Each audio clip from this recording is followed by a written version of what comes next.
Sersan Angga, seorang sniper andalan TNI, ditugaskan dalam misi rahasia untuk menetralisir ancaman KKB, kelompok kriminal bersenjata di pedalaman Papua. Namun, operasi yang seharusnya berjalan mulus berubah menjadi bencana ketika informan yang dipercayai TNI ternyata berkhianat. Angga dan timnya terjebak di tengah hutan, dihantui musuh yang sudah menunggu di setiap sudut. Dengan keterbatasan amunisi dan komunikasi terputus, Angga harus mengandalkan insting bertahan hidupnya untuk keluar dari jebakan mematikan ini. Hujan rintik-rintik turun di hutan Papua, membasahi dedaunan yang bergetar di hembus angin malam. Sersan Angga, sniper andalan TNI, duduk diam di dalam helikopter yang melaju rendah di atas perbukitan. Cahaya merah dari lampu kabin memantulkan bayangan tajam di wajahnya yang penuh guratan pengalaman. Tangan kanannya menggenggam erat senapan baret M82, sementara matanya tajam menatap peta digital di tablet kecil di pangkuannya. Sasaran berada di Desa Kiwirok, koordinat sudah dikonfirmasi oleh informan kita, Berto, suara Kapten Jaka terdengar di radio komunikasi.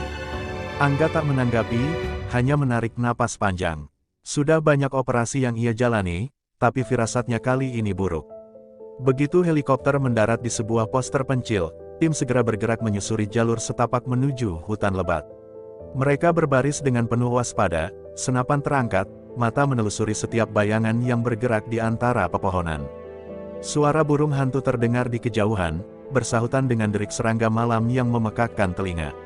Angga berjalan di barisan belakang, sesekali menoleh ke arah gelap di belakang mereka, seolah merasakan tatapan tersembunyi dari dalam kegelapan. Di kejauhan, samar-samar terlihat kabut tipis menggantung di atas desa yang menjadi target mereka. Saat mereka semakin dekat, mendadak terdengar suara ranting patah dari arah kiri. Semua berhenti, jari-jari mereka tegang di atas pelatuk. Angga menahan napas, menajamkan pendengarannya. Mungkin hanya babi hutan, bisik Letnan Dika, tapi Angga tidak yakin. Ketika mereka akhirnya mencapai titik pengamatan di sebuah bukit kecil, Angga segera memasang tripod senapannya dan mengintai ke bawah dengan teleskopnya. Di tengah perkampungan yang tampak tenang, beberapa sosok bersenjata terlihat berkumpul di dekat sebuah rumah panggung. Salah satunya adalah target utama mereka, seorang pemimpin KKB yang terkenal kejam. Namun, ada sesuatu yang tidak beres. Formasi mereka terlalu terbuka, seolah sengaja memperlihatkan diri. Seolah mereka tahu sedang diawasi. Jantung Angga berdegup lebih cepat, dan ia segera meraih radio. "Kapten, ini tidak benar. Ini bisa jadi jebakan." Tapi sebelum Jaka sempat merespons, langit malam mendadak meledak dengan cahaya merah menyilaukan. Suara ledakan mengguncang bumi, diikuti teriakan peringatan dari timnya. Misi ini baru saja berubah menjadi neraka. Asap masih mengepul dari titik ledakan ketika tim TNI bergegas mencari perlindungan di balik pepohonan. Angga menekan tubuhnya ke tanah basah, merasakan detak jantungnya berpacu dengan suara tembakan yang menggema di udara malam. "Kontak, kontak!" teriak Kapten Jaka melalui radio, tapi hanya dengungan statis yang terdengar. Komunikasi mereka sudah lumpuh. Dari kejauhan, sorot senter dan suara teriakan KKB mulai mendekat, menandakan bahwa mereka sedang dikepung. Angga menarik napas panjang, menatap ke arah desa yang seharusnya menjadi target operasi mereka. Sekarang, desa itu telah menjadi jebakan yang dirancang dengan sempurna. Dengan isyarat tangan, Kapten Jaka memberi perintah untuk mundur ke hutan, menjauh dari medan terbuka. Namun, baru beberapa langkah mereka bergerak, tembakan dari senapan mesin berat menghujani mereka dari atas bukit. Percikan tanah dan serpihan kayu beterbangan di sekitar mereka, memaksa tim berpencar.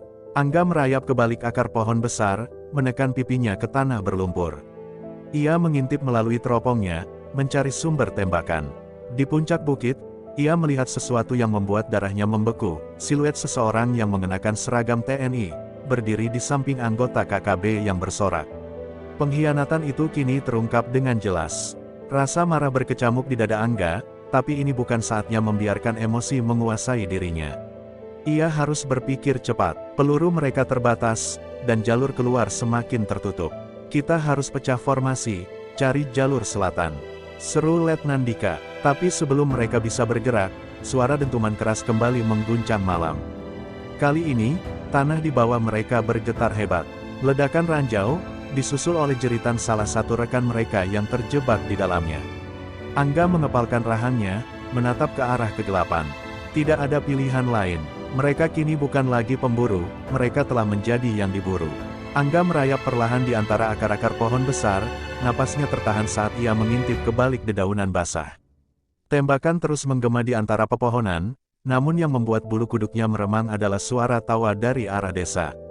KKB seolah menikmati perburuan ini, seakan mereka sudah tahu setiap langkah yang akan diambil tim TNI. Angga mengangkat senapan snipernya, mencari sasaran, dan matanya membelalak saat melihat sesuatu yang tak masuk akal. Di antara kelompok KKB, seorang pria berseragam loreng TNI berdiri santai, berbicara dengan pemimpin mereka.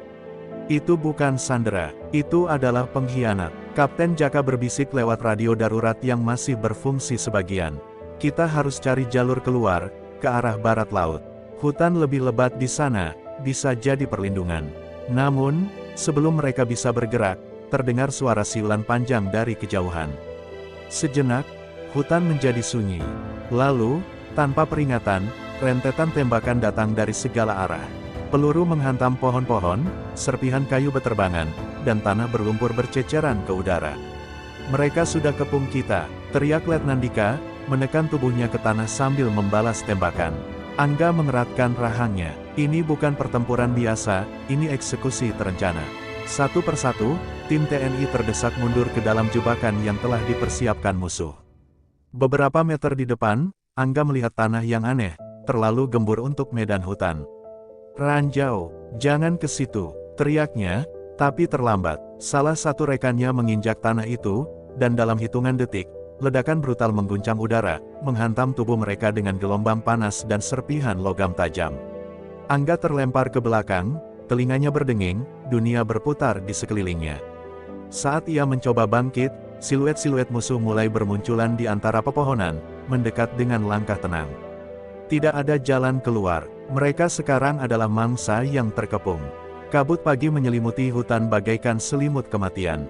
Embun menetes pelan dari ujung dedaunan, dan bau tanah basah menyatu dengan bau mesiu dan darah yang belum mengering. Angga duduk bersandar pada batang pohon besar, luka di lengan kirinya diperban seadanya. Di hadapannya, 3 anggota tim yang tersisa, Letnan Dika, Pratu Rendi, dan Kopda Wahyu, terdiam dalam kelelahan dan amarah. "Kita dijual, Bang," gumam Rendi dengan suara serak. Tak perlu dijawab, semua tahu, Berto, si informan yang mereka lindungi selama ini, telah menyerahkan posisi mereka ke musuh. Entah demi uang, atau karena paksaan, yang jelas pengkhianatan itu mematikan. Angga memejamkan mata, mengingat kembali tatapan mata Berto saat briefing terakhir sebelum operasi. Terlalu tenang, terlalu manis, bahkan ucapan, "Hati-hati, Bang," sekarang terasa seperti racun. Dulu ia percaya pada nalurinya, dan kali ini, naluri itu memberi peringatan. Sayangnya, peringatan itu datang terlalu lambat. Sekarang, separuh timnya tewas, komunikasi mati, dan bantuan tak akan datang dalam waktu dekat. Di tangan mereka hanya tersisa 3 magasin peluru, 1 drone rusak, dan nyali yang terus terkikis waktu. Di antara kabut yang mulai menipis, Angga berdiri perlahan, menggenggam senapan dengan tekad membara. "Kita balik arah.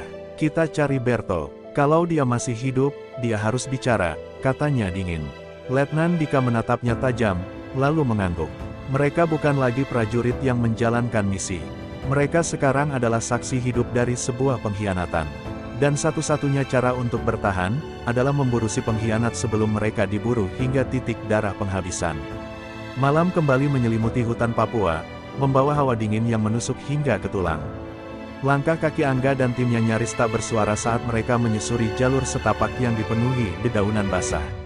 Mereka bergerak perlahan, memanfaatkan kegelapan sebagai perlindungan. Setiap bayangan bisa menjadi musuh, setiap suara samar bisa berarti maut. Di kejauhan, samar-samar terlihat kepulan asap dari perkampungan kecil di tepi sungai. Itu bisa jadi tempat Berto bersembunyi, atau jebakan lain yang menunggu. Angga mengepalkan senapannya. Mereka tak bisa mundur lagi. Letnan Dika memberi isyarat untuk berhenti. Di depan mereka, jejak kaki terlihat jelas di tanah yang lembek. Ada lebih dari 1 orang. Dia tidak sendirian, bisik Dika. Angga mengamati jejak itu dengan saksama. Salah satunya lebih dalam, tanda seseorang membawa beban berat. Mungkin peralatan, atau senjata. Kita harus pisah. Aku dan Randy mutar lewat sisi kiri, kau dan Wahyu tetap di sini. Kalau ada sesuatu, jangan ragu buat tembak, kata Angga. Tanpa protes, mereka bergerak, merayap di antara semak-semak, mendekati perkampungan dengan napas tertahan. Saat Angga mendekat, ia bisa mendengar suara samar dari dalam salah satu gubuk kayu. Tenang saja, mereka sudah habis, suara itu terdengar jelas. Angga merasakan darahnya mendidih. Itu suara Berto. Tangan Angga menegang di atas pelatuk senapannya. Matahari sudah tenggelam, kegelapan semakin pekat, dan malam ini bukan lagi tentang bertahan hidup. Ini tentang pembalasan. Dari balik semak, Angga bisa melihat jelas wajah Berto yang diterangi lampu minyak di dalam gubuk kayu itu. Pria itu duduk dengan santai, rokok terselip di bibirnya, berbicara dengan seseorang yang tak terlihat.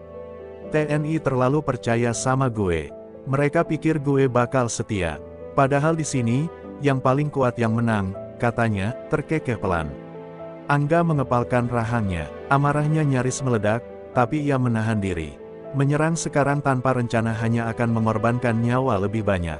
Di seberang jendela, Letnan Dika memberi isyarat, 2 musuh di dalam, 3 berjaga di luar. Dengan jumlah yang tak seimbang, mereka harus mengeksekusi serangan dengan cepat dan senyap. Angga menarik napas dalam, mengangkat senapan, lalu mengarahkan bidikannya ke salah satu penjaga di luar. Satu tarikan pelatuk, dan tubuh pria itu ambruk tanpa suara. Seketika, tim mereka menyerbu. Tembakan senyap membungkam 2 penjaga lainnya sebelum mereka sempat bereaksi. Kini, hanya Berto dan 1 orang lainnya yang tersisa di dalam. Berto terkejut saat pintu gubuknya didobrak dengan kasar. Pria yang bersamanya mencoba meraih senjata, tapi 1 tembakan dari Dika membuatnya jatuh seketika. Berto terhuyung mundur, wajahnya pucat. Angga, lu masih hidup." Suaranya bergetar. Angga mendekat, menodongkan senapannya tepat di antara mata pengkhianat itu. "Banyak yang gak seberuntung gue," katanya dingin. Berto menelan ludah, matanya liar mencari jalan keluar. Tapi tak ada jalan keluar kali ini. "Siapa yang bayar lu?" desak Angga. Berto terdiam, hingga akhirnya, dengan suara lirih, ia berbisik, "Kalian gak bakal percaya. Yang nyuruh gue bukan KKB, ujar Berto pelan, suaranya nyaris tak terdengar di tengah malam yang sunyi. Angga mengernyit. "Terus siapa?" desaknya. Berto menunduk, napasnya tersengal. "Ada orang dalam, di markas. Namanya nggak bisa gue sebut, tapi dia yang kasih koordinat tim kalian ke kelompok bersenjata. Dia bilang ini cuma bagian dari permainan besar." Suasana di dalam gubuk mendadak membeku. Dika dan Randy saling berpandangan, wajah mereka menggambarkan satu hal, ini lebih besar dari yang mereka kira. Angga menatap Berto lekat-lekat. "Permainan besar apaan?" Berto menggertakkan giginya. "Ada proyek tambang besar yang mau masuk. KKB, aparat, semua digiring buat konflik. Supaya warga desa mau relokasi. Supaya semua pihak capek dan pasrah." Angga mundur 1 langkah, seperti tertabrak kenyataan yang baru. Mereka bukan cuma dijebak, mereka diperalat dalam konspirasi busuk yang melibatkan kekuasaan, uang, dan pengkhianatan dari dalam tubuh mereka sendiri. Perang yang mereka hadapi bukan cuma di hutan, tapi juga di balik meja rapat dan layar monitor. Suara helikopter mendadak terdengar dari kejauhan, menghancurkan keheningan malam.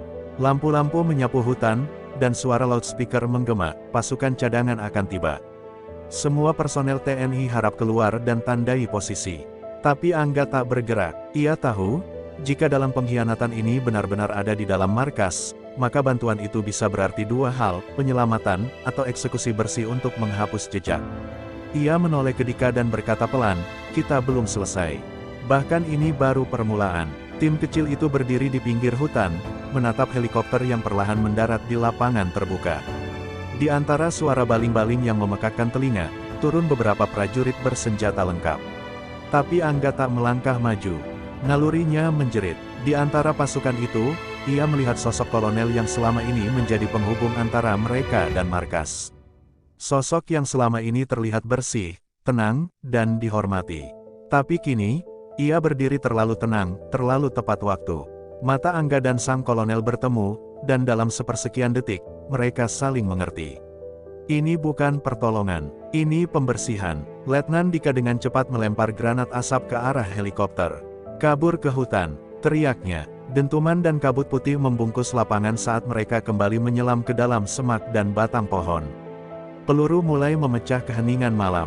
Mereka kini diburu oleh pihak mereka sendiri. Angga tak menoleh ke belakang. Ia tahu, saat ini, nyawa mereka tak lagi dijamin oleh seragam loreng, tapi oleh kebenaran yang harus dibongkar.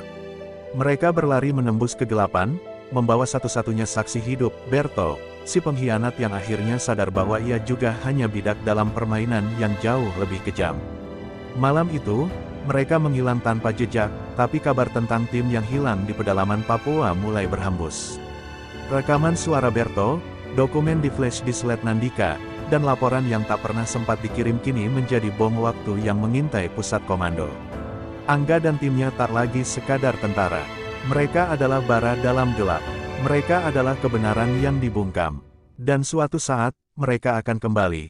Bukan sebagai pasukan bayangan, tapi sebagai badai yang menggulung segalanya.